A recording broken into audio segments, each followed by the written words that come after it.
हरे कृष्णा कृष्ण कृष्ण हरे हरे, हरे राम राम राम हरे हरे। ओम अज्ञानातिमिरन्दस्य ज्ञानाञ्जनशलाकया चक्षुर्मिलितं येन तस्मै श्रीगुरुवे नमः। श्रीचैतन्यमनोभीष्टं स्थापितं येन भूतले स्वयं रूप कदा मह्यं ददाति स्वपदान्तिकं। वन्देऽहं श्रीगुरो श्रीयुतपदकमलं श्रीगुरुन् वैष्णवांश्च श्रीरूपं साग्रजातं सहगणा रघुनाथान्वितं तं सजीवम् साद्वैतं सावधूतं परिजनसहितं कृष्ण चैतन्य देवं श्री राधा कृष्ण पदा ललिता श्री विशाखान्वितं च नमो विष्णु पदाय कृष्ण पृष्ठाय भूतले श्रीमते भक्ति वेदांत स्वामी निति नामिने नमस्ते सरस्वती देवे गौरवाणी प्रचारिणे निर्विशेष शून्यवादी पाश्चात्य देशतारिणे वंशाकल्पतरुभ्यश्च कृपा सिन्धुभ्येव च पतितानां पावनेभ्यो वैष्णवेभ्यो नमो नमः। जय श्री कृष्ण चैतन्य प्रभु नित्यानंद श्री अद्वैत गदाधर शिवासादि श्री गौर भक्तवृंद। हरे कृष्णा कृष्णा कृष्णा हरे हरे, हरे राम राम राम हरे हरे।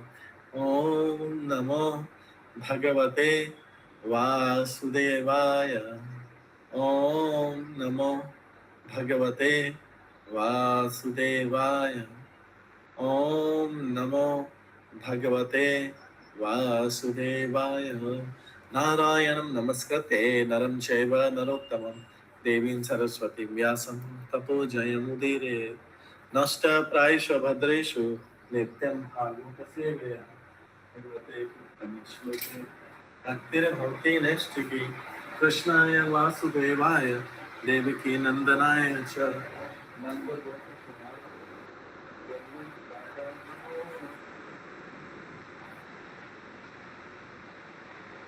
हरे कृष्णा। हरे कृष्ण प्रभु जी, सादर प्रणाम। सादर प्रणाम। आज की इस क्लास में सभी भक्तों का स्वागत है। हरे कृष्ण प्रभु जी, दंडवत प्रणाम। हरे कृष्णा दंडवत प्रणाम। हरे कृष्ण प्रभु जी, हरे कृष्णा दंडवत प्रणाम। कल हम श्रवण कर रहे थे श्रीमद् भागवत। दंडवत प्रणाम। हरे कृष्ण प्रभु जी, सादर प्रणाम। सादर प्रणाम। दूसरे स्कंद के 10वें अध्याय से इसके हमने श्लोक नंबर 33 तक पढ़ लिया था, जहां तक भगवान के सारे अंगों का वर्णन हो चुका था विराट रूप के। ये भगवान का विराट रूप है, ये आध्यात्मिक अंग विराट रूप, आध्यात्मिक अंगों का नहीं, आध्यात्मिक शरीर वाले का नहीं, ये विराट रूप जो है भगवान का वो एक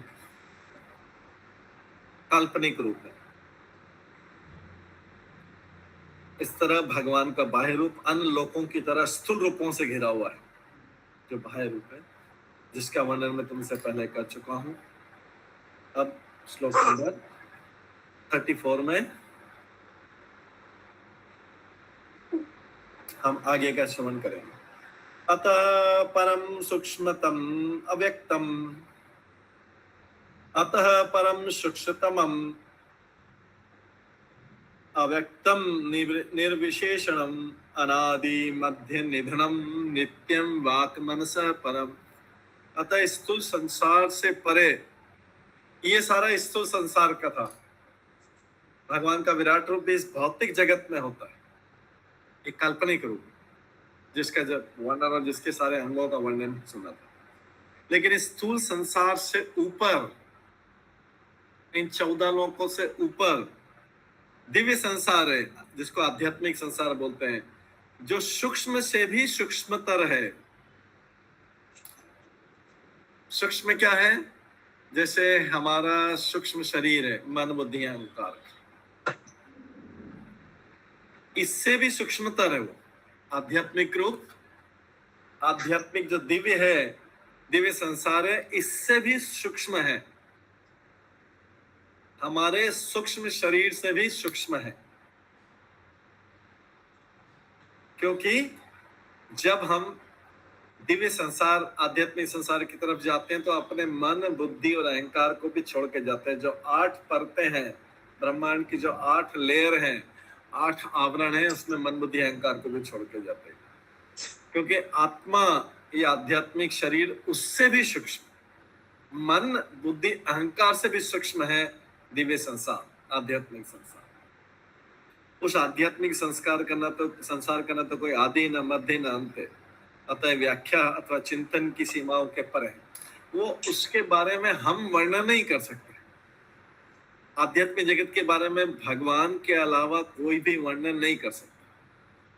इसलिए भगवान ने ब्रह्मा जी को, जब ब्रह्मा जी का उत्पत्ति हुई थी उस समय उनको अपना आध्यात्मिक संसार बताया था। अगर भगवान बताना चाहें तो ही उस आध्यात्मिक संसार के बारे में हमें कुछ पता लग सकता है। जैसे ब्रह्मा जी ने जो गोविंदम आदि पुरुषम तमम भजामि अभी भी जो हमने स्तुति गाई है, और जिसमें ब्रह्मा जी ने बोला है, क्या बोला है, चिंतामणि प्रकर सद्मसु कल्प वृक्ष लक्षावृतेषु सुरभि अभिपालयन्तम लक्ष्मी सहस्र शत संभ्रम सेव्यमानम गोविंदमादि पुरुषम तमम भजामि। ये कौन से, उसी का वर्णन है। कौन से? दिव्य संसार का, जो सूक्ष्म से भी सूक्ष्मतर है, मन बुद्धि अहंकार के भी ऊपर है, उससे भी परे है, जो वो है दिव्य संसार। और उस दिव्य संसार को ब्रह्मा जी ने क्योंकि देखा था, भगवान ने उनको दिखाया था, भगवान ने दिखाया था, इसलिए ब्रह्मा जी उसको बोल रहे हैं, प्रणाम कर रहे हैं, उस संसार को प्रणाम कर रहे हैं, बोल रहे हैं उस संसार के रचयिता गोविंद को भी प्रणाम कर रहे हैं। गोविंदम आदि पुरुषम तमम भजामि चिंतामणि प्रकर सद्मसु कल्प वृक्षा। वहां का संसार, वो दिव्य संसार कैसा है? लाखों कल्प वृक्षों से घिरे हुए चिंतामणि के समूह से निर्मित भवनों में वे कामधेनु गायों का पालन करते हैं, और असंख्य लक्ष्मी अथवा गोपियां सदैव प्रगाढ़ आदर और प्रेम सहित भगवान की सेवा करती हैं उस दिव्य जगत में। ये थोड़ा सा वर्णन, ये जरा सा वर्णन। फिर दूसरे श्लोक में थोड़ा सा वर्णन है, क्या करते हैं वहां पे भगवान? वेणु कणंतम अरविंदलायताक्षम बरहावतम समसिताम बुधुसुंदरांगम। वहां पे क्या करते हैं भगवान? वेणु, जो वो भगवान जो वेणु वेणु मतलब बांसुरी बजाने में एक्सपर्ट हैं, और कमल की पंखुड़ियों जैसे जिनके प्रफुल्ल नेत्र हैं। वेणु गणंतम अरविंदलायताक्षम, अक्षम मतलब अरविंद, दलायत अक्षम मतलब आंखें, अक्ष मतलब आंखें, अरविंद मतलब कमल, अरविंद दलाय मतलब कमल के पेटल, कमल के पत्ती, पंखुड़ियों जैसी जिनकी आंखें। बरहावतम समसिताम बुधु सुंदरांगम, बरहा मतलब मोर पंख, जिसके मस्तक पर मोर पंख आभूषित है, और बरहावतम सम सीताम्बद सुंदरांगम, और जिसके अंग कैसे सुंदर है? सम सीताम्बद सुंदरांगम। अम्बुद मतलब होता है बादल, सीताम्बुद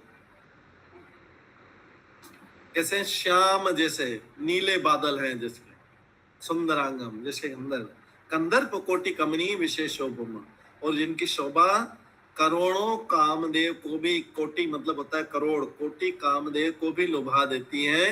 उन भगवान गोविंद को मैं प्रणाम करता हूँ। ये 2-3 श्लोक है, और भी आगे हैं श्लोक पूरे, लेकिन हम अभी इसको यहीं पे करके, सैंपल है। ये किसका सैंपल है? इस संसार से परे जो दिव्य संसार है, जो सूक्ष्म से भी सूक्ष्मतर है, जिसका न तो आदि है न मध्य न अंत है, जो हमारी व्याख्या और चिंतन की सीमाओं से परे है और भौतिक बोध से भी भिन्न है, वो ऐसा दिव्य संसार है जिसका ब्रह्मा जी ने कुछ सैंपल, पूरे ब्रह्मा जी के सारे श्लोक भी पढ़ लो तो भी कुछ सैंपल वर्णन होगा, कुछ 1% भी नहीं होगा वर्णन। जो ब्रह्मा जी की पूरी स्थिति गालो तो भी 1% भी वर्णन नहीं होगा उस दिव्य संसार। और हमारे, क्योंकि हम अपने भौतिक चिंतन से, हमारी सोच से हम उस संसार के बारे में कुछ भी समझ नहीं सकते हैं। वो हमारे चिंतन और हमारी कल्पनाओं के परे हैं। तो अभी तक जो हमने फिर कौन से रूप का सुना था भगवान का?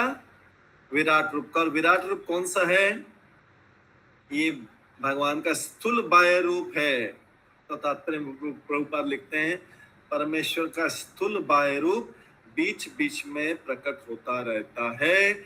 ये शाश्वत रूप नहीं है, मतलब ये नित्य नहीं है। जो दिखाया, जिसके अंग हमने पढ़े, ये नित्य रूप नहीं है।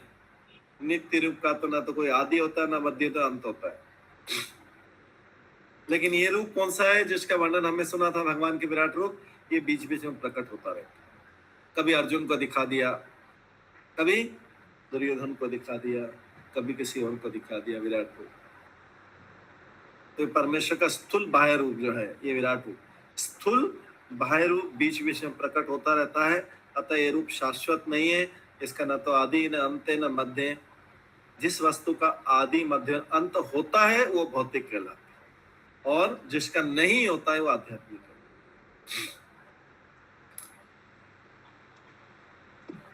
हरे कृष्ण प्रभु जी, दंडवत प्रणाम। दंडवत प्रणाम।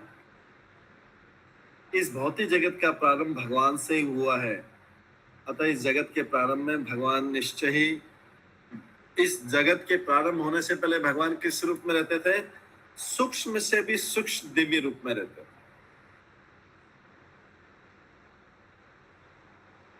भगवान। यहाँ पे सूक्ष्मतम चीज क्या है इस संसार में? इस भौतिक संसार में सूक्ष्मतम चीज क्या है? कोई बता सकता है? क्योंकि भगवान सूक्ष्मतम से भी सूक्ष्म। इस संसार में सूक्ष्मतम चीज क्या है?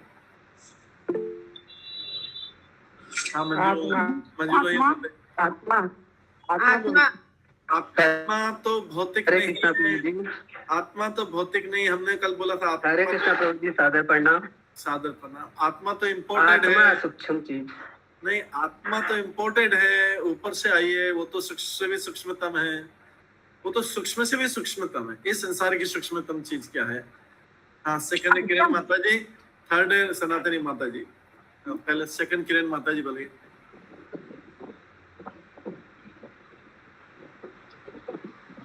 मेरे को बोलना, मन, बुद्धि, अहंकार, ये सूक्ष्म है, सूक्ष्म से भी सूक्ष्मतम। हाँ, रत्ना गुप्ता माता जी। हरे कृष्णा प्रभु जी। हरे कृष्णा। अणु नहीं, अणु से तो सूक्ष्म तो मन है। अणु से सूक्ष्म तो मन है। अच्छा, ठीक है। हरे कृष्णा। मन और अहंकार भी सूक्ष्म है। इस संसार में सूक्ष्म से भी सूक्ष्मतम चीज कौन सी है? संसार की भौतिक चीज।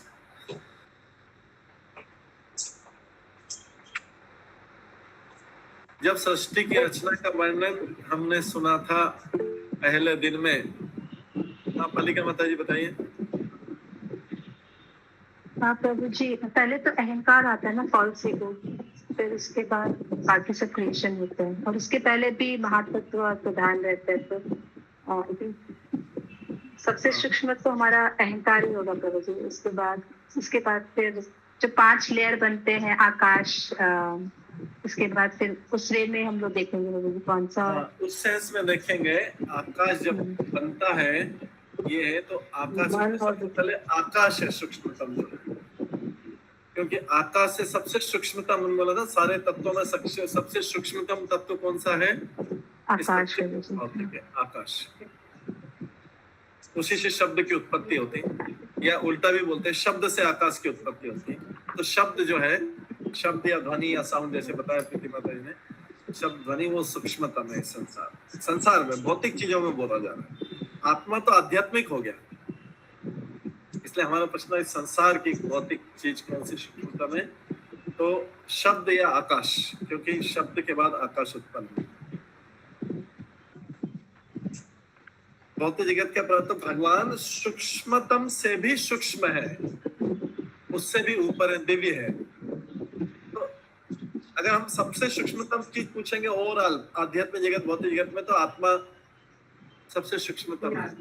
भगवान का रूप जब जो आध्यात्मिक रूप है वो सूक्ष्मतम है। लेकिन इस संसार की भौतिक चीजों में सबसे सूक्ष्मतम है ध्वनि या शब्द या आकाश, क्योंकि शब्द से आकाश होता है। इसमें आगे देखते हैं, इस भौतिक जगत का प्रारंभ भगवान से होता है। जगत के प्रारंभ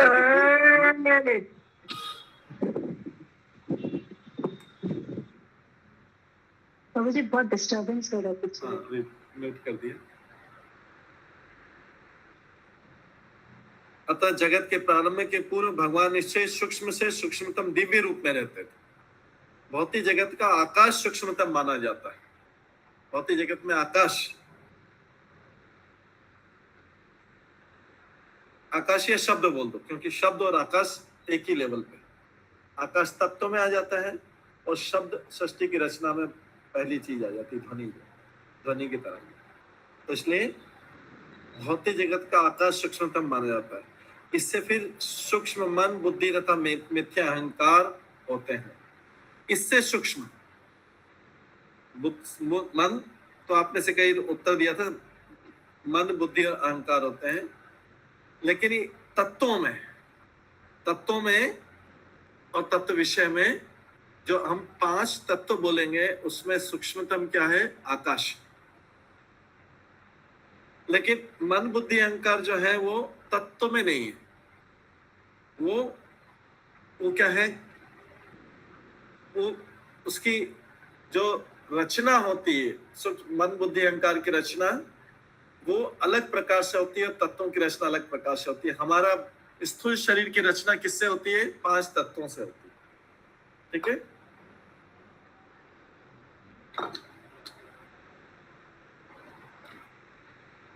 और ये सूक्ष्म शरीर है। इससे सूक्ष्म मन, बुद्धि तथा मिथ्या अहंकार है। किंतु 8 बाहर आवरण को परम सत्य के बाह्य आवरणों के रूप में बताया जाता है। तो 8 आवरण कौन कौन से हो गए?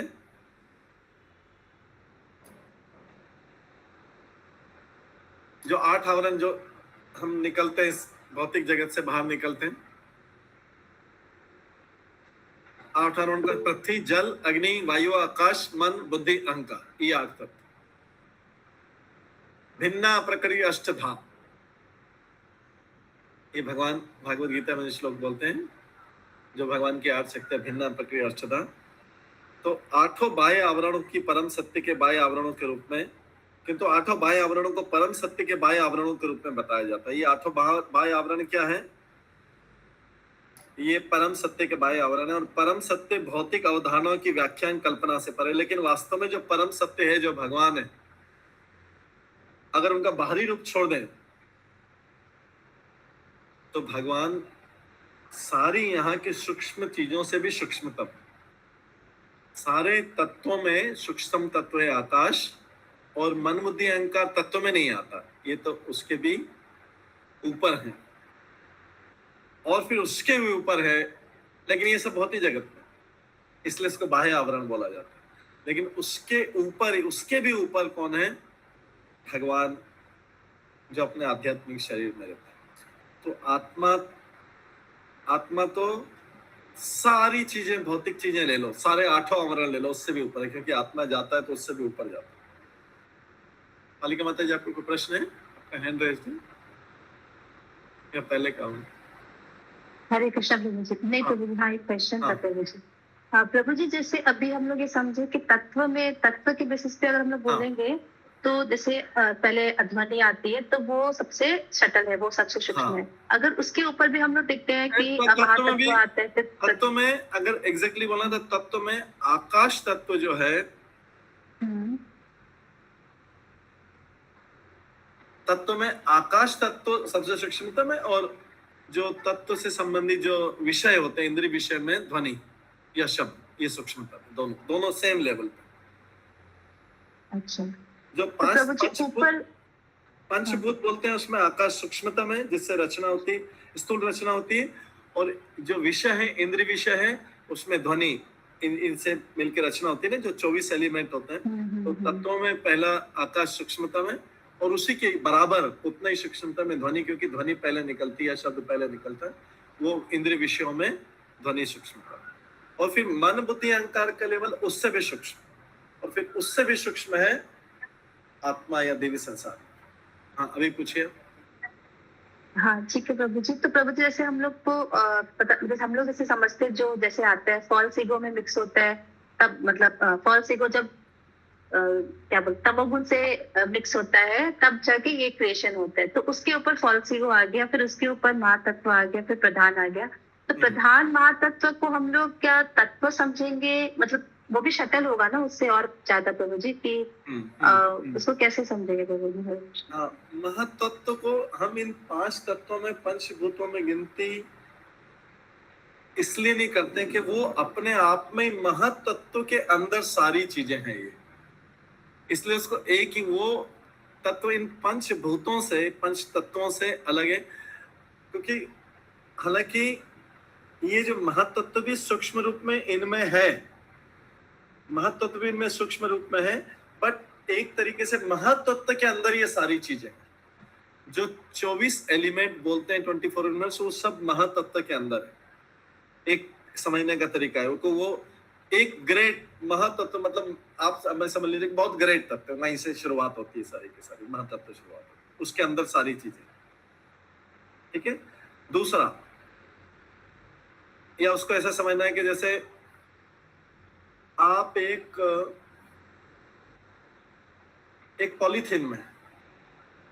पॉलीथीन में सारा सामान रखा हुआ है।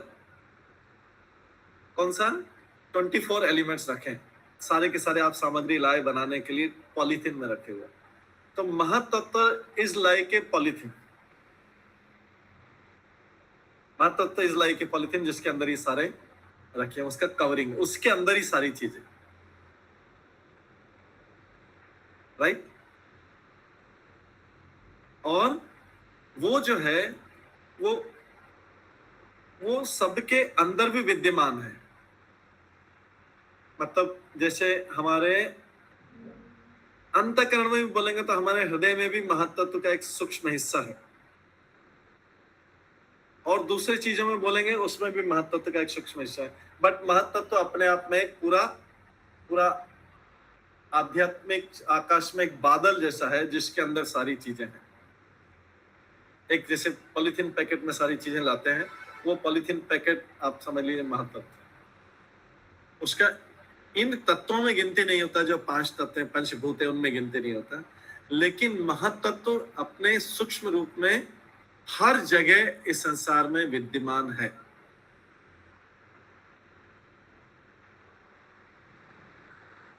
इसको थोड़ा समझना कॉम्प्लिकेटेड होगा। अभी ये आप दूसरी चीज को छोड़ दीजिए कि इस संसार में सब जगह विद्यमान है महतत्व, क्योंकि वो थोड़ा सा ऊपर का टॉपिक है, तो भक्ति वैभव में आता है। तो अभी ये समझ सकते हैं कि वो पॉलीथीन है आकाश में, जैसे या कोई आकाश में बादल रहता है, बादल के अंदर सारी चीज ढकी हुई, बादल ऊपर से उसको ढक रहा है सारा के सारा, वो बादल ही महतत्व है। वो बादल जब अंदर, उसके अंदर चीजें जब वो मैनिफेस्ट होती है, व्यक्त होती है, तो उसको बोलते हैं पूरा महतत्व बोलते हैं। अनमैनिफेस्ट है तो भगवान की शक्ति के रूप में उसको बोलते हैं प्रधान। प्रधान अनमैनिफेस्टेड है और महतत्व मैनिफेस्टेड है, सेम चीज। प्रधान और महतत्व में मैनिफेस्ट और अनमैनिफेस्ट मतलब हिंदी में मैनिफेस्ट मतलब व्यक्त रूप और अव्यक्त रूप। प्रधान अव्यक्त है और महतत्व व्यक्त है, बस बोलने में इतना अंतर है। एक मैनिफेस्ट, एक महतत्व दिखाई देगा, हमको नहीं दिखा दिया ऑफ कोर्स, बट बाहर दिखाई देगा, और बाकी मतलब ब्रह्मा जी और उनको महत्व दिखाई देगा जब सृष्टि की रचना करेंगे। और प्रधान मतलब वो दिखाई नहीं देगा, वो भगवान की शक्ति के रूप में है। अभी यहाँ तक समझ, फिर बाद में आके हम और समझेंगे कि महत्व इधर भी है, थोड़ा सब जगह है, महत्व का एग्जिस्टेंस है, वो बात में करेंगे। लेकिन अभी इतना ही समझना काफी रहेगा। ठीक है, हुआ? किसी को क्लियर हुआ?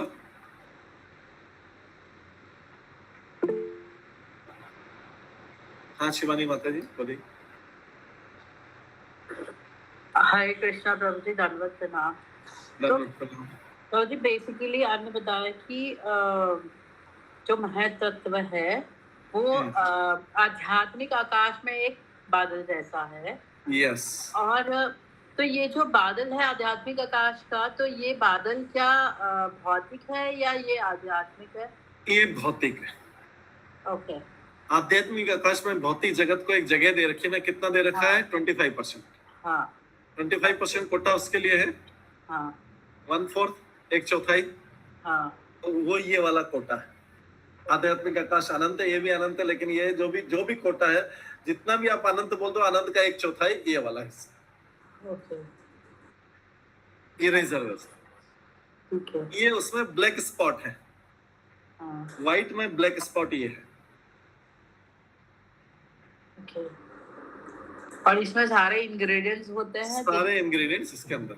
भौतिक मैनिफेस्टेशन होगा, लेकिन जब तक वो नहीं होता है तब तक उसको हम प्रधान कहते हैं।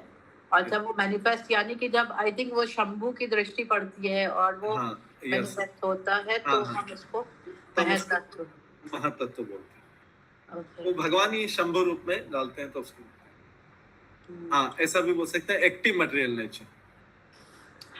तो मतलब जब प्रभु जी वो पूरा वो हो जाता है ना, डिस्ट्रक्शन हो जाता है और सब कुछ महाविष्णु के अंदर चला जाता है, सब कुछ महातत्व में पहले जाता है। सब कुछ जहाँ से बनना स्टार्ट हुआ महातत्व में जाता है सारा। ओके।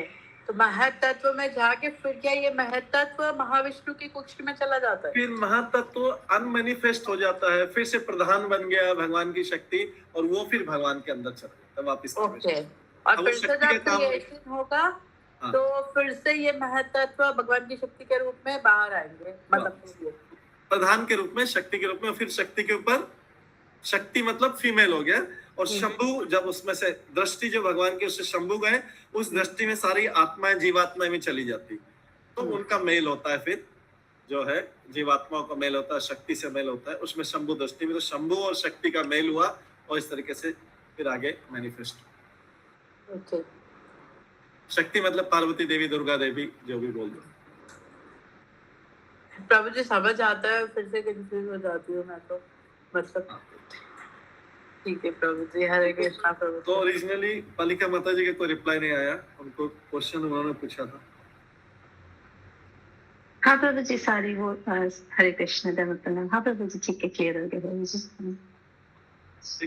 प्रभु जी बस मैं ये पूछ रही थी कि उसको हम लोग, मतलब जो महातत्व जो सब कुछ है, तो उसको हम लोग तत्व ही, मतलब तत्व के बेसिस पे देखेंगे ना, कि वो इसमें आई मीन पता नहीं, मैं क्वेश्चन सही नहीं है शायद, वो पूरा तत्व है। हाँ तत्व है, तत्व की सारे इंग्रेडिएंट्स हैं, इनमें से नहीं है। इनमें से 5 में से नहीं है, इन 5 इनसे ऊपर के लेवल का।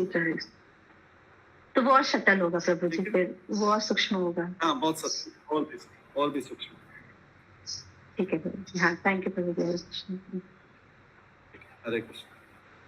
ये निश्चित ही सभी भौतिक चिंतन के पर है। ये निर्विशेषणम कहलाता है, किंतु निर्विशेषणम को दिव्य गुणों से विहीन समझने की गलती नहीं करनी चाहिए। विशेषणम का अर्थ है गुण, अतः निर्विशेषणम का अर्थ है भौतिक गुण या विविधताओं से रहित हो जाता है। इसमें कोई अभी भौतिक गुण आए नहीं है ऊपर, इन सब में कोई अभी भौतिक गुण आए नहीं, जब तक मैनिफेस्ट नहीं होता। इस निषेधात्मक पद में 4 दिव्य गुण अप्रकट है, दिव्य, शाश्वत तथा मन एवं वाणी से परे है। शब्दों की सीमाओं से परे का अर्थ है भौतिक बोध का निषेध। जब तक मनुष्य दिव्य पद को प्राप्त नहीं कर लेता, वो भगवान के दिव्य रूप को नहीं जानता। तो भगवान के गुणों के बारे में बोला जा रहा है कि भगवान भौतिक, किसी भी भौतिक गुणों से परे, भौतिक गुण या विविधताओं से परे है। ये भगवान की क्वालिटी है। अप्रकट, दिव्य, शाश्वत और मन और वाणी से परे, ये भगवान का, जिसे बोलते हैं ना ब्रह्म ज्योति का वर्णन करना, तो आप इन सब में से कर सकते हैं। अप्रकट, दिव्य, शाश्वत, और फिर उसमें साकार रूप डाल लोगे तो भगवान का साकार रूप हो जाएगा। लेकिन निर्विशेषण शब्द का अर्थ होता है अप्रकट है, दिव्य है, शाश्वत है, मन और वाणी से परे। ये भगवान इन सबसे भी सूक्ष्म होता है। उसके बाद 35 श्लोक में आता है, अमुनि भगवत रूपे मया ते ही अनुवर्णिते उभे अपि न गृह्यन्ति माया सृष्टे विपश्चित।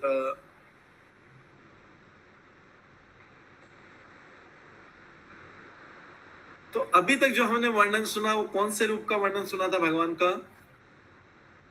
जिसका वर्णन सुना, जिसके अंगों का वर्णन सुना, वो भगवान का दिव्य रूप था या और कोई रूप था? हाँ प्रीति माता जी बोलिए। हरे कृष्णा प्रभु जी, विराट रूप जो है वो मटेरियल फॉर्म है भगवान का। मटेरियल फॉर्म, विराट रूप भगवान इस भौतिक जगत में, भौतिक जगत में विराट जो इस भौतिक जगत में रहने वाला रूप है, जो कभी प्रकट होता है कभी अप्रकट होता है, शाश्वत नहीं है। लेकिन जो है वो भगवान का जो दिव्य रूप है वो शाश्वत है। तो अभी यहाँ पे बता रहे हैं, सुखदेव गोस्वामी बता रहे हैं, मैंने तुम्हें भौतिक दृष्टिकोण से भगवान के जिन दो रूपों का ऊपर वर्णन किया, उनमें से कोई भी भगवान को जानने वाले शुद्ध भक्तों द्वारा स्वीकार नहीं किया जाता है। शुद्ध भक्त इन रूपों को स्वीकार ही नहीं करते हैं। ये तो एक्सप्लेनेशन के लिए है। और जैसा कि पिछले श्लोक में बताया है, बाह्य रूप परमेश्वर का स्थूल बाह्य रूप, जिसको विराट रूप बोलते हैं, बीच बीच में प्रकट होता है। ये रूप शाश्वत नहीं है, क्योंकि शाश्वत रूप का तो आदि अंत मध्य नहीं होता, लेकिन ये तो कभी प्रकट होता है। तो भगवान के शुद्ध भक्त इन रूपों को नहीं स्वीकार, बोले हमको उससे कोई मतलब ही नहीं है, तो भगवान ऐसे बीच में बनाते रहते हैं और अब प्रकट करते हैं। हमको तो भगवान के दिव्य रूप शाश्वत रूप से ही मतलब है।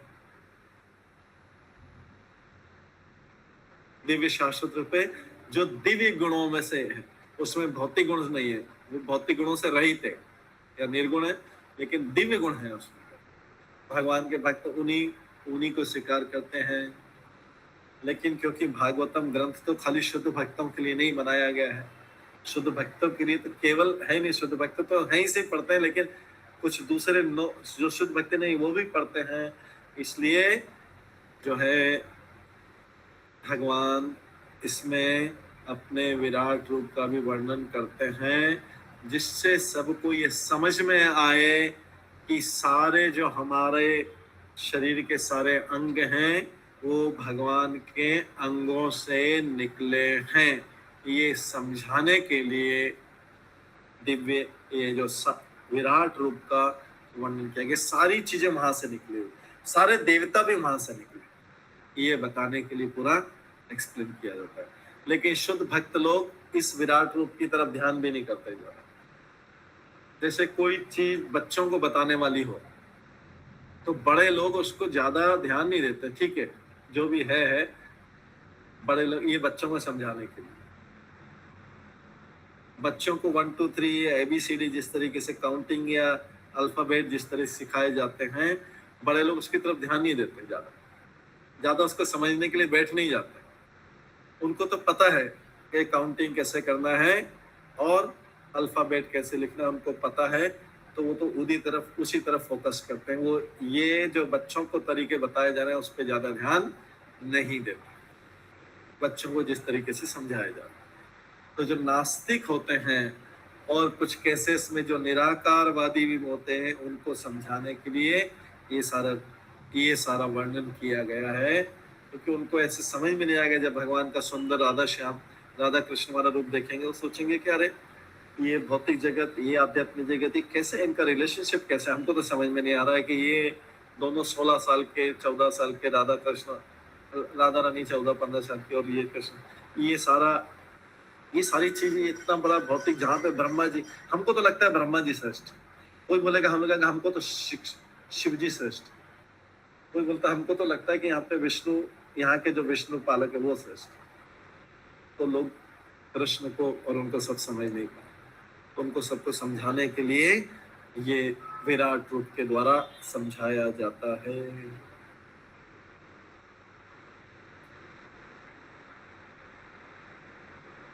जैसा कि ऊपर कहा जा चुका है, 2 रूप कौन से हैं?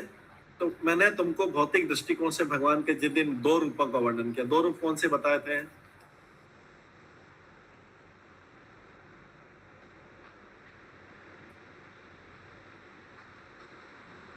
दो रूप कौन सा वर्णन किया पीछे?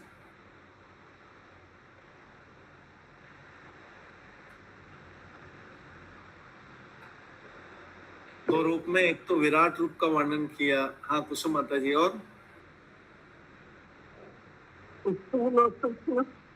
दूसरा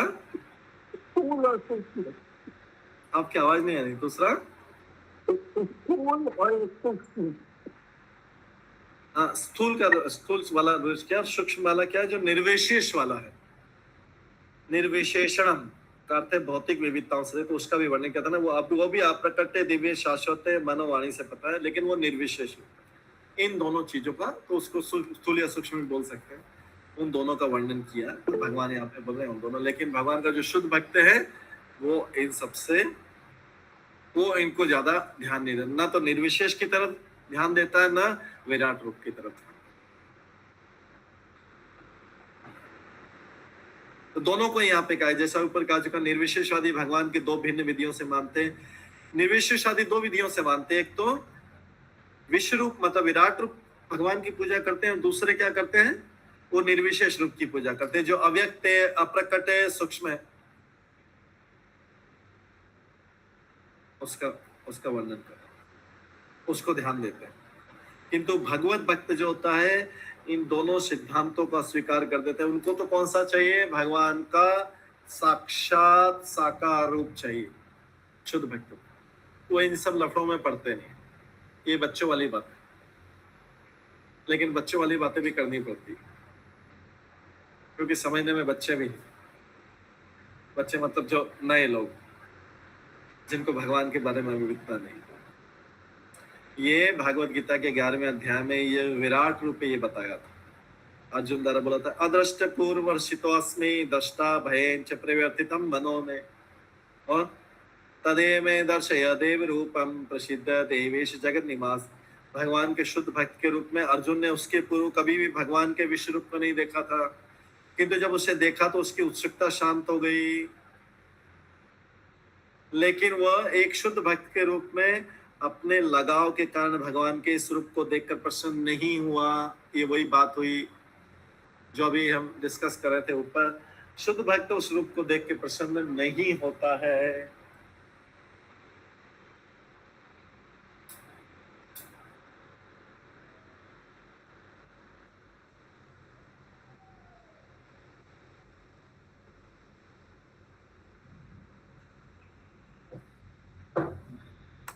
शुद्ध भक्त भगवान के स्वरूप को देख के प्रसन्न नहीं होता है, ये विराट रूप को देख के। इसलिए अर्जुन ने किस लिए पूछा था विराट रूप के बारे में, जिससे क्या है कि बाकी संसार के बाकी लोगों को पता लगे कि भगवान के अंदर ही सारी चीजें। अर्जुन को तो पता था, लेकिन अर्जुन फिर भी सबके लिए सबकी तरफ से पूछ रहा था, इसलिए भगवान ने उसको विराट रूप दिखाया। लेकिन शुद्ध भक्त के रूप में अर्जुन अपने लगाव के कारण, उसको तो उसी रूप से लगाव था जो भगवान का साकार रूप है, ये विराट रूप को देखकर भयभीत हो गया था। अतः उसने भगवान से अपना चतुर्भुज नारायण रूप या कृष्ण रूप धारण करने के लिए बोले, जल्दी से आप ही विराट रूप बंद करो, मेरे को तो वापिस या तो चतुर्भुज रूप या द्विभुज रूप बता दो, जो एकदम आपका ओरिजिनल था, सारथी के रूप। तो यहाँ पे किस लिए ऐसा सब किया गया? अर्जुन को निसंदेह भगवान को अपने अनेक रूपों में प्रकट करने की परम शक्ति, भगवान अपने को अनेक रूपों में प्रकट करने की परम शक्ति से पूर्ण है, किंतु भक्त जन तो भगवान के धाम त्रिपाद विभूति में शाश्वत दिखने वाले रूप में रुचि रखते हैं। त्रिपाद विभूति मतलब 3/4 वाला जो आध्यात्मिक जगत है, उसमें जो भगवान का रूप है उसमें रुचि रखते हैं। भौतिक जगत में जो बताया ये बड़ा रूप, उसमें रुचि नहीं रखते हैं। इसको नए बच्चे लोगों के लिए, नए लोगों के लिए,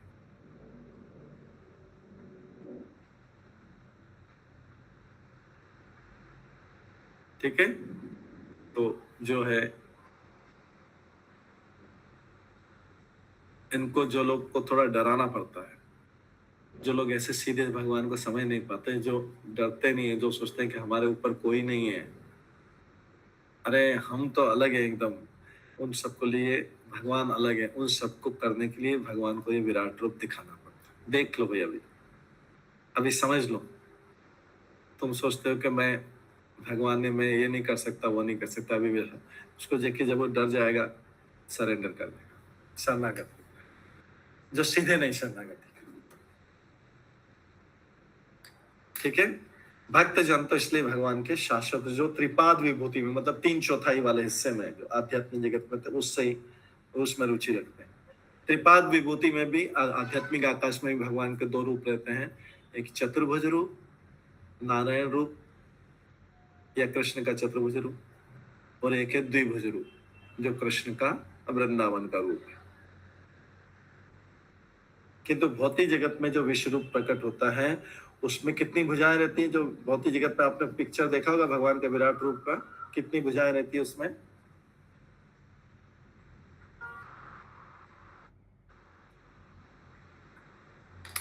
कितनी भुजाएं रहती जो भौतिक जगत में रूप? हाँ शिवानी माता जी। सब जो इसमें तो असंख्य भुजाएं होती हैं। हाँ, असंख्य भुजाएं।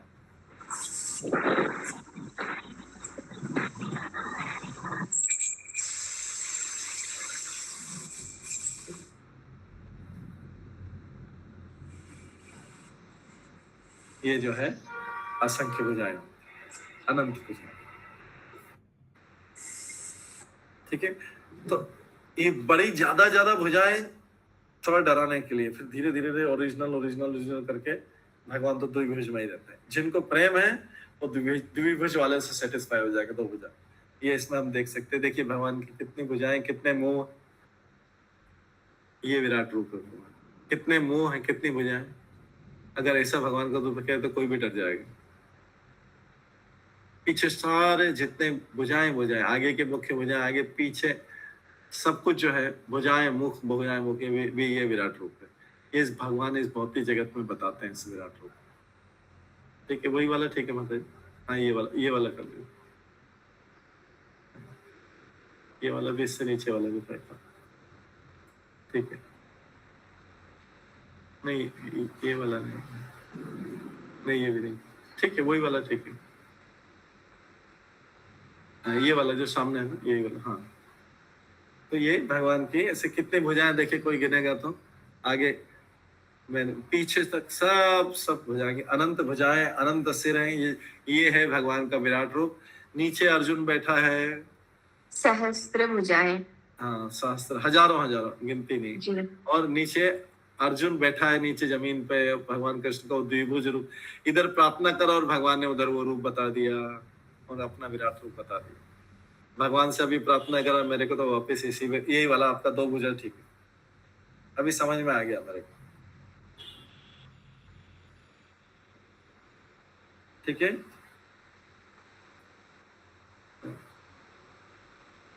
इसमें भी भगवान जो खड़े थे उसमें भी चतुर्भुज या द्विभुज दोनों रूप में भगवान। आध्यात्मिक जगत में चतुर्भुज या द्विभुज दोनों रूप हो सकते हैं। और सभी कुछ असीम है विराट रूप में। भगवान सभी कुछ असीम, मुंह भी असीम, कोई सीमा नहीं है। हाथ भी असीम, पैर भी असीम, कोई सीमा नहीं है। तो लेकिन आध्यात्मिक जगत में 2 रूप, चतुर्भुज और द्विभुज रूप। कई लोग नारायण के रूप में जो वैकुंठ में पूजा करते हैं वो चतुर्भुज रूप की पूजा करते हैं।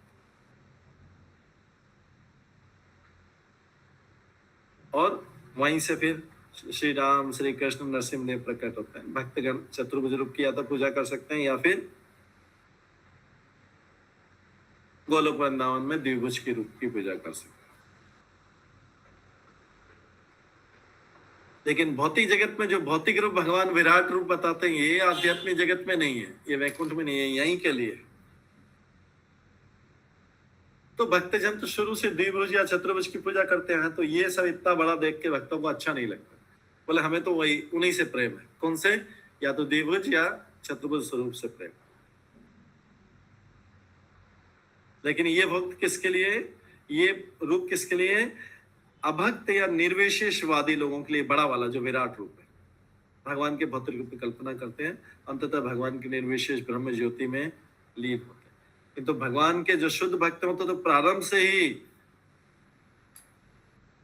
से भगवान की या तो द्विभुज की या चतुर्भुज की पूजा करते हैं। शुद्ध भक्त की पूजा कभी भी रुकती नहीं है। किंतु निर्विशेषवादी की पूजा ब्रह्म ज्योति पे विलीन होने पर, मुक्ति मिलने पर, लोग मुक्ति जो मुक्ति की प्रार्थना करते हैं, मुक्ति मिलने पर उनकी पूजा खत्म हो जाती है, क्योंकि अब उनको अब तो वो निराकार रूप में चले गए। मोक्ष जिनको मिल गया तो निराकार, वो तो अणु के वहां पे आध्यात्मिक कण के रूप में घूम रहे हैं। अब उनको कोई आकृति नहीं, उनका आध्यात्मिक कण में घूम रहे हैं। लेकिन जो भक्त हैं, जो वैकुंठ वाले भक्त हैं और गोलोक वृंदावन वाले भक्त हैं, वो तो साक्षात भगवान की पूजा करते रहते हैं। अब वैकुंठ जगत में भी पूजा करते थे, यहाँ पे विग्रह की पूजा करते हैं और वहां पे जाके अब उनके रियल रूप की, वास्तविक जो साक्षात रूप है उसकी पूजा करते हैं। यहाँ पे जो विग्रह की पूजा करते हैं वैसे कैसे वहां पे जाके साक्षात रूप की पूजा करते हैं। बस इतना अंतर है, पूजा करते रहते हैं। उनकी पूजा कंटिन्यूस चलती रहती है। उनकी पूजा में कोई सूतक वूतक नहीं आता है। भगवान के भक्त, शुद्ध भक्ति की पूजा कभी रुकती नहीं है, ये ध्यान रख लीजिएगा। जो लोग सूतक तो उस पर बहुत ज्यादा विश्वास रखते हैं, ये शुद्ध भक्ति की पूजा कभी भी रुकती नहीं है। यहाँ पूरी की वहां चालू हो गई। ठीक है, नहीं तो कोई सोचेगा, जो सूतक को मानने वाला सोचेगा, अरे मैं यहाँ से गया तो फिर मैंने तो ये शरीर छोड़ दिया, अब तो मेरे को ही सूतक लग गया। लेकिन वो जो है उसको भी तो सूतक लग जाएगा, उसी की मृत्यु हो जाएगी तो उसका सबसे बड़ा सूतक लग जाएगा। जो लोग बोलते हैं कहीं 2000 किलोमीटर दूर का सूतक लग गया तो वो इधर की पूजा बंद कर देते हैं। उनको बताना चाहिए उनका ही सूतक लगेगा तो क्या होगा। लेकिन शुद्ध भक्ति की पूजा इस पर भौतिक आकाश को छोड़ते हुए आगे आध्यात्मिक आकाश पर लगातार चलती। तो बस वहां पर क्या हुआ, साक्षात की पूजा हो गई, यहाँ पे उनके विग्रह की पूजा। लेकिन पूजा रुकती नहीं। ठीक है, और जाने में बहुत टाइम भी नहीं लगता है, ऐसे सेकंड्स में सब कुछ हो जाता है। इसलिए शुद्ध भक्त को विपश्चित अर्थात विद्वान कहा जाता है, क्योंकि उन्हें भगवान का पूरा पूरा ज्ञान रहता है। ठीक है, अंजू वर्मा माता जी बोलिए।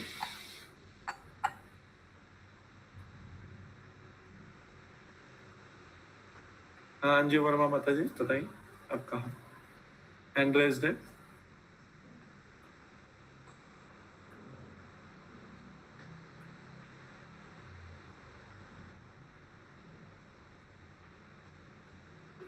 हरे कृष्णा प्रभु जी, दंडोत प्रणाम। हाँ प्रभु जी, निवेशवादी और मायावादी एक ही होते हैं क्या? हाँ, आप भी एक सूक्ष्म अंतर होता है, लेकिन अभी आप एक ही समझ लीजिए उसको। अभी समझने के लिए थोड़ा सा अंतर है, लेकिन वो माइनर है बहुत। आप अभी एक ही समझ सकते हैं, निर्विशेषवादी मायावादी एक ही। तो ये लोग भी एक बिंदु को ही मानते हैं, मतलब निवेशवादी तो एक बिंदु को ही मानते हैं और मायावादी भी उन्हीं को ही मानते हैं। हाँ, मायावादी थोड़ा और कॉम्प्लिकेटेड होता है। ठीक है, पर एक ही उसको मानते हैं। ठीक है, ठीक है। 36 श्लोक। सवाच वाच कतया भगवान ब्रह्म रूप धृक नाम रूप क्रिया धत्ते सकर्म अकर्म कह परय। अपने दिव्य नाम, गुण, लीलाओं, परिवेश तथा विभिन्नताओं के कारण भगवान अपने आप को दिव्य रूप में प्रकट करते हैं। भगवान के पास इतनी वैरायटी तो इतने सारे दिव्य रूप, सभी रामचंद्र, ये नरसिंह, वराह, वामन, सब भगवान के दिव्य रूप है। उनके पास इतनी वैरायटी, करोड़ों वैरायटी, अनगिनत वैरायटी रहा। तो अलग अलग लीलाएं, अलग अलग अपने भक्तों को बताने के लिए, प्रसन्न करने के लिए अपने आप को दिव्य रूप में प्रकट करते हैं। यद्यपि इन समस्त कार्यकलापों पर का उन पर कोई प्रभाव नहीं पड़ता, किंतु व्यस्त से प्रतीत होते हैं। भगवान किस चीज में व्यस्त रहते हैं? अपने भक्तों के साथ आदान प्रदान करने में व्यस्त रहते हैं। उनका सबसे बड़ा काम क्या है? अपने भक्तों के साथ आदान प्रदान करना। जैसे राजा वही होता है, वास्तविक राजा वही होता है जिसका सारा टाइम प्रजा से मिलने जुलने में चला जाए। काम तो उसके मंत्री और सचिव, मंत्री वो सब करेंगे, वो काम स्वयं को करने की जरूरत नहीं होना चाहिए। अगर वो काम में बिजी हो जाएगा तो फिर बाकी लोगों से कौन मिलेगा? वो तो राजा वो होता है कि जो सबसे केवल मिले जुले, बाकी सारा काम उनकी, भगवान का सारा काम उनकी शक्तियां करती रहती है, बिना बोले सारी शक्तियां, बस भगवान इच्छा करेंगे और वो काम हो जाएगा। सारी शक्ति का फटाफट सारी शक्तियां। इवेंट मैनेजर जैसा, इवेंट मैनेजर को तो हमको बोलना पड़ता है, कभी किसी का मैरिज हो रही है तो इवेंट मैनेजर को ये कर लो, वो कर दो। देखिए कई इवेंट मैनेजर बहुत बुद्धिमान तो बोलते हैं कि आप चिंता मत करें, आपका मैरिज करनी है ना, आपको बजट इतना है, बस बाकी हम देख लेंगे। आपको 5 स्टार में करना है, बस ये बजट बता दी थी, हम सब बाकी देख। तो भगवान की शक्तियां मुझसे भी इंटेलिजेंट होती, भगवान को बोलना भी नहीं पड़ता है मुझसे। भगवान की शक्तियां सब इवेंट मतलब सब कुछ भगवान बस सोचे और सारी चीजें कर देते। तो भगवान क्या करेंगे फिर? भगवान क्या करते हैं, सारा समय व्यस्त रहते हैं किसमें? अपने भक्तों से मिलने जुलने में, क्या हाल है, कैसे हैं, क्या है, वैकुंठ में और अलग अलग रूपों में अलग अलग जगह पर अलग अलग लीलाएं करते रहते हैं और भक्तों को प्रसन्न करते रहते हैं, भक्तों को प्रसन्न करते रहते हैं। जो भौतिक जगत में हम इंटरटेनमेंट बोलते हैं मूवी में, उसको आध्यात्मिक जगत इंटरटेन नहीं बोलते हैं, उनको भगवान और भक्त जो है आपस में आदान प्रदान कर, ये भगवान का कार्य है। जो वास्तव में किसी राजा का भी कार्य होना चाहिए, उसको अपने आप को फ्री रखना चाहिए। काम करने वाले मंत्री और उनको सबको डायरेक्शन दो, अपने आप सब काम करेंगे, सिस्टम अपने आप चलेगा, उनको कुछ नहीं करना। उनको तो बस ये कि बस लोगों को प्रसन्न रखना, बातचीत करके, कोई किसी की समस्या तो नहीं है, कोई प्रॉब्लम कुछ नहीं है, वो सब बस ये काम भगवान का ऐसे का। भगवान का तो हालचाल भी नहीं पूछते, प्रसन्न रखते हमेशा अपने भक्तों। भगवान हमेशा अपने भक्तों को प्रसन्न रखते। मेरे भक्तों को कुछ नहीं होना चाहिए, बस उनकी दृष्टि अपने भक्तों पर रहती। तो बोलेंगे कि भगवान के जो भक्त नहीं होते उनके ऊपर भगवान दृष्टि नहीं डालते हैं क्या? भगवान बोलते हैं उनका तो काम मेरी शक्तियां कर रही है ना, वो तो सब अपने आप चला रही है, क्या उनको क्या प्रॉब्लम? खाना पीना दे रहे हैं, सब कुछ मिल रहा है, ठीक है। लेकिन भक्त जो मेरी भक्ति करते हैं, जो इसका ध्यान मेरी तरफ है, मेरे को उनको तरफ देखना पड़ेगा ना विशेष रूप से। खाना पीना सबको मिल रहा है, भक्त को भी मिल रहा है, भक्त को भी मिल रहा है, तो मेरी शक्तियां तो कर रही काम। उनका क्या हालचाल पूछ, उनके हाल तो अच्छे नहीं है जो भक्त नहीं, लेकिन मेरे भक्तों को देखते हैं कि वो प्रसन्न है कि नहीं है, क्या सब कुछ। कष्ट में तो नहीं, फिर कष्ट में निकलने के लिए अवतार ले लेते हैं, असुरों को मार देते हैं।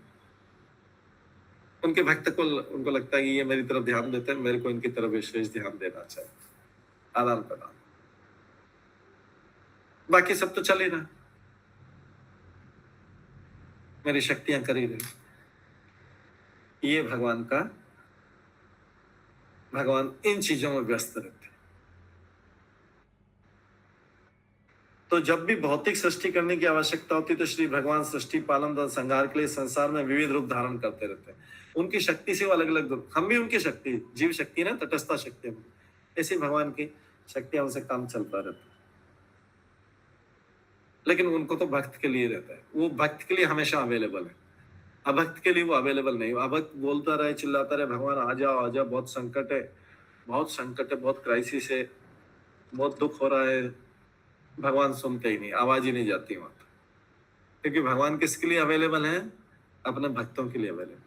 तो बाकी के लिए फिर क्या करें? बाकी लोगों के लिए शक्ति है।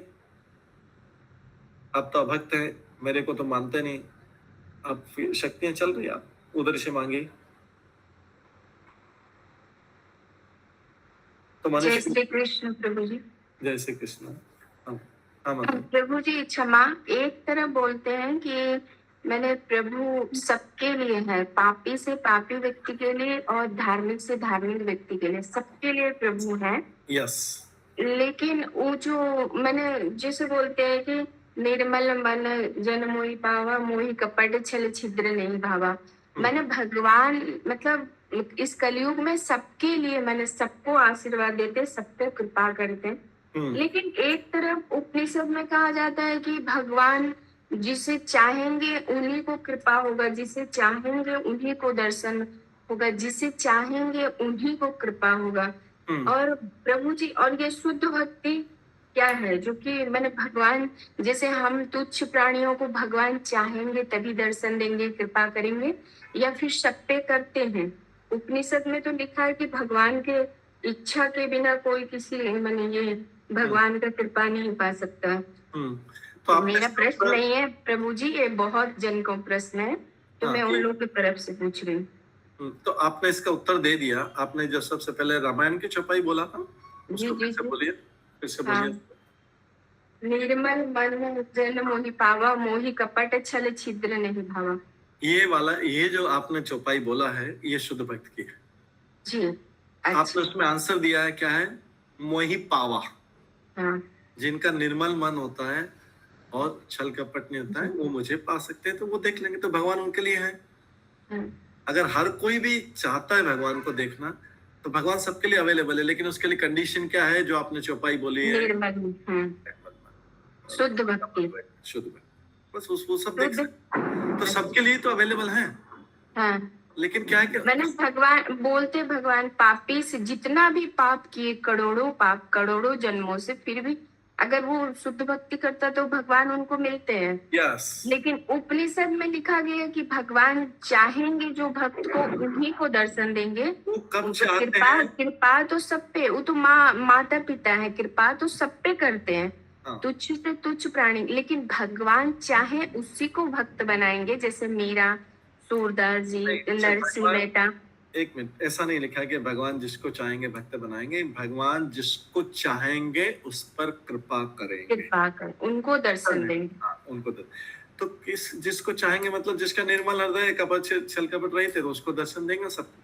अच्छा। जिसको चाहे का मतलब है कि आप ये हो जाओ तो मैं आपको भी दे रहा हूँ।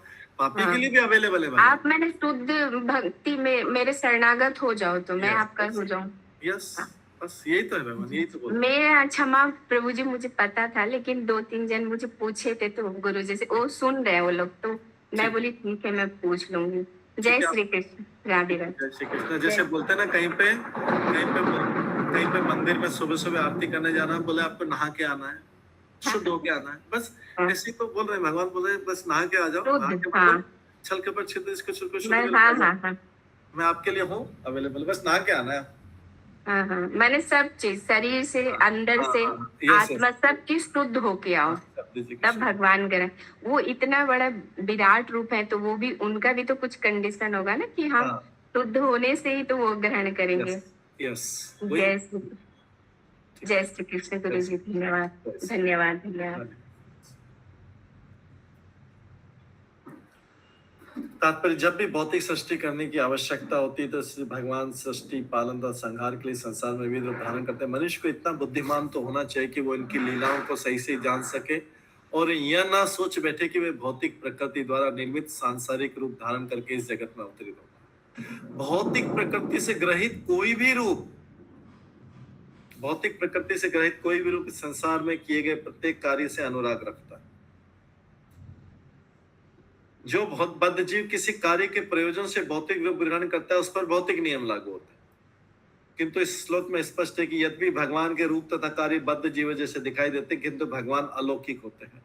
चाहे यहाँ पे भी आते हैं, भौतिक जैसा रूप दिखाई देता, भौतिक है नहीं भगवान, लेकिन भौतिक जैसा रूप दिखाई देता, मनुष्य जैसे, कृष्ण मनुष्य जैसे दिखते हैं लेकिन मनुष्य नहीं है। एक तो होता है वैसा दिखना और एक होता है वैसा होना। मनुष्य नहीं है, वो आध्यात्मिक रूप, वो आध्यात्मिक ही है लेकिन मनुष्य जैसे दिखाई देते हैं।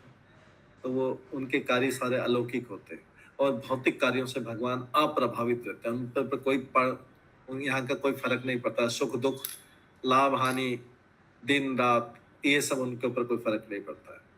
भगवान बोलते हैं भगवत गीता में 4थे अध्याय के 14वें श्लोक में बोलते हैं, नमाम कर्माणि लिम्पन्ति न मे कर्म फले स्पृहा इति माम यो अभिजानाति कर्मभिर्न बध्यते।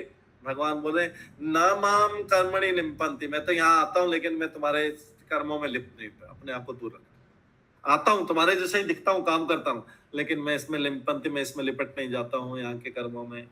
न मैं कर्म फले स्पृहा, न मेरे कर्म फल की इच्छा है कि मेरे को इस बदले की इच्छा है, मेरे को इन सबसे दूर रहता हूँ। मैं आता हूँ, बस अपना काम करके चले जाता हूँ। मेरे को आपके इन झंझटों से मतलब ही नहीं है।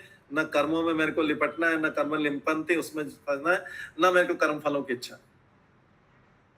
आऊंगा, देखूंगा, तुम्हारे जैसे आकृति धारण करूंगा, सारे काम भी करूंगा, लेकिन मैं इसमें लिपटूंगा नहीं, इससे अपने आप को दूर। इति माम यो भी जानाति, जो मेरे को ऐसा जान लेता है, कर्म भिन्न सबध्यते, न कर्म बिना न सबध्यते, वो सकाम कर्म फलों में कभी नहीं फंसता है। जिसको ये ज्ञान हो जाता है कि मैं भी ऐसा ही करता हूँ, तो भगवान कभी न तो उन कर्मों द्वारा बनते हैं जिन्हें वे अपने विभिन्न अवतारों द्वारा संपन्न करते हैं। काम ऐसे ही करते हैं, रोएंगे, असुरों से लड़ेंगे और सब कुछ करेंगे, सारे खाएंगे, भूख लगेगी तो रोएंगे, माखन की चोरी करेंगे, सब कुछ करेंगे, लेकिन उनसे वो सब लीला के लिए करते हैं, भक्तों को आनंद देने के लिए करते हैं। आप बंधते नहीं है उससे, न कर्म फलों से की इच्छा है, न कुछ भी नहीं, ऐसा करके चले जाएंगे।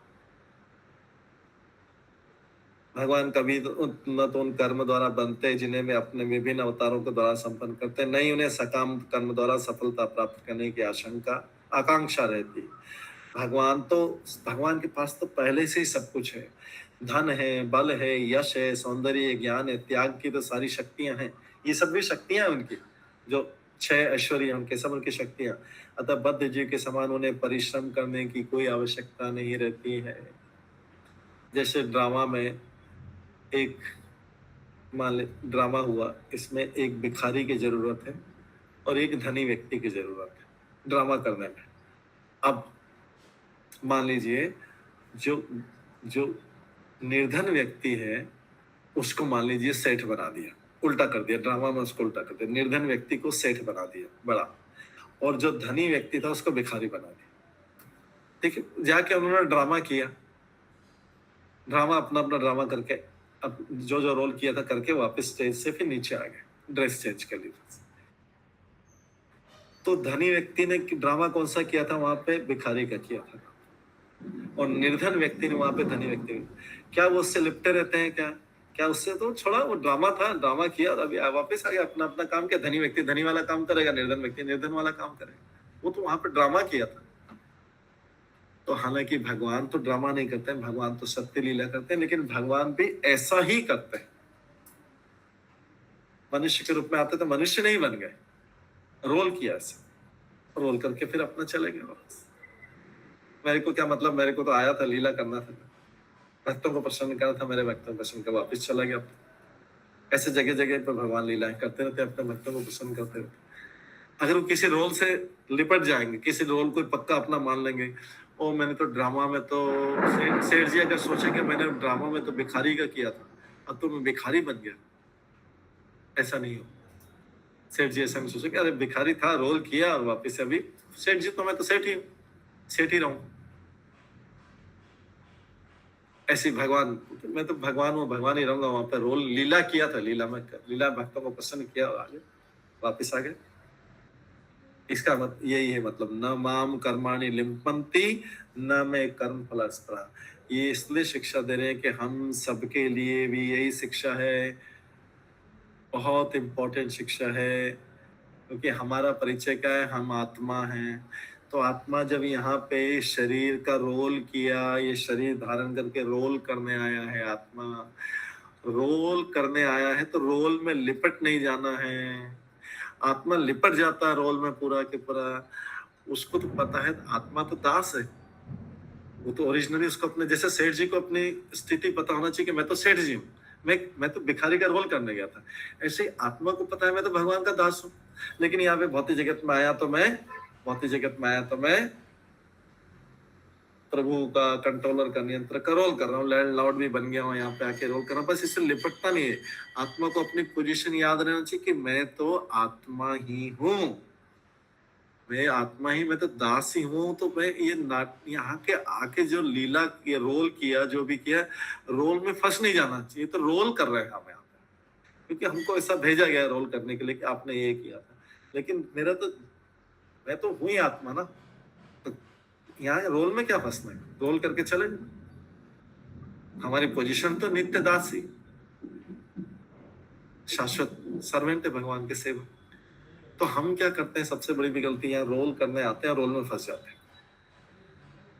जैसे कोई ड्रामा में अगर सेठ जी अपने आप को भिखारी ही समझने लगे जबकि है सेठ,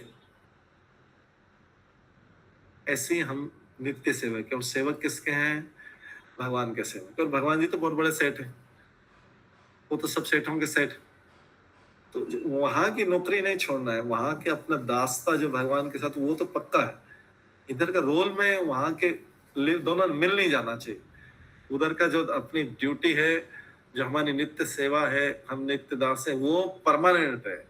ये वाला लोकल है, ये करने के आके वापस चले जाना है। तो सारा संसार गलती क्या करता है? रोल में ही फंस जाता है, और इसलिए फिर यहाँ पे फंसे रहता है, बार बार उसको यहीं पे आना पड़ता है। रोल को परमानेंट मान लिया,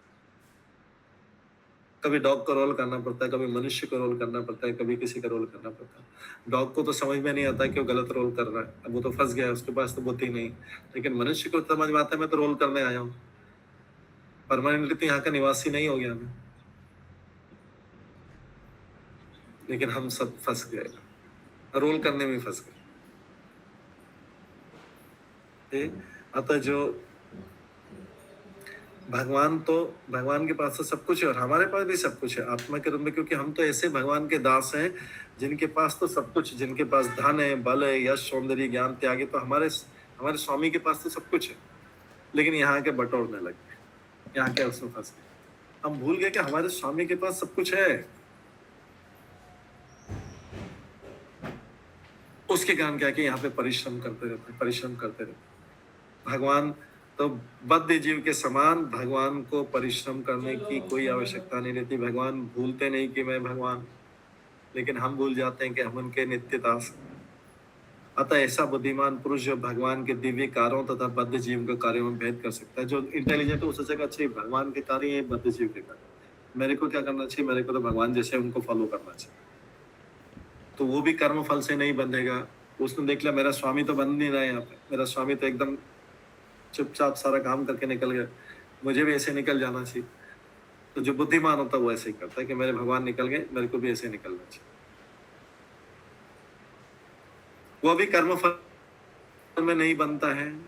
ब्रह्मा विष्णु तथा शिव के रूप में भगवान प्रकृति के त्रिगुणों का संचालन करते हैं। विष्णु से ब्रह्मा और ब्रह्मा से शिव उत्पन्न होते हैं। कभी कभी ब्रह्मा विष्णु के पृथक अंश होते हैं, तो कभी ब्रह्मा स्वयं विष्णु होते हैं। इस प्रकार ब्रह्मा ब्रह्मांड भर की समस्त योनियों को उत्पन्न करते हैं, जिसका अर्थ है कि भगवान संपूर्ण सृष्टि को या तो स्वयं उत्पन्न करते हैं या फिर अपने अधिकृत सहायक के माध्यम से करते हैं। ठीक है, ये तो नीचे का अलग था, लेकिन वहां तक ऊपर वाला जो पोजिशन है, न माम कर्मणि लिम्पन्ति न मैं कर्म फलास्परा, भगवद गीता में अर्जुन को बोले मैं तो फंसता नहीं। आप भी देख लो, रोल करके चले जाओ, बेस्ट यही। और इधर के धन बटोरने की जरूरत तो मेरे पास बहुत है। मेरे पास धन, बल, यश, सौंदर्य, ज्ञान, त्याग सब कुछ है पूर्ण मात्रा में, बहुत मिल जाएगा उधर ही सब, यहाँ से कर लेना। इस प्रकार से भक्त को भगवान भगवद गीता में और इधर भी समझा है। ठीक है, अभी समय हो गया है, उसको यहीं पे विराम देते हैं। 37-30 श्लोक नेक्स्ट टाइम से करेंगे। ठीक है, हरे कृष्ण दंडवत प्रणाम। हरे कृष्ण हरे कृष्ण प्रभु जी सादर प्रणाम। प्रभु जी दंडवत प्रणाम। हरे कृष्ण प्रभु जी सादर प्रणाम।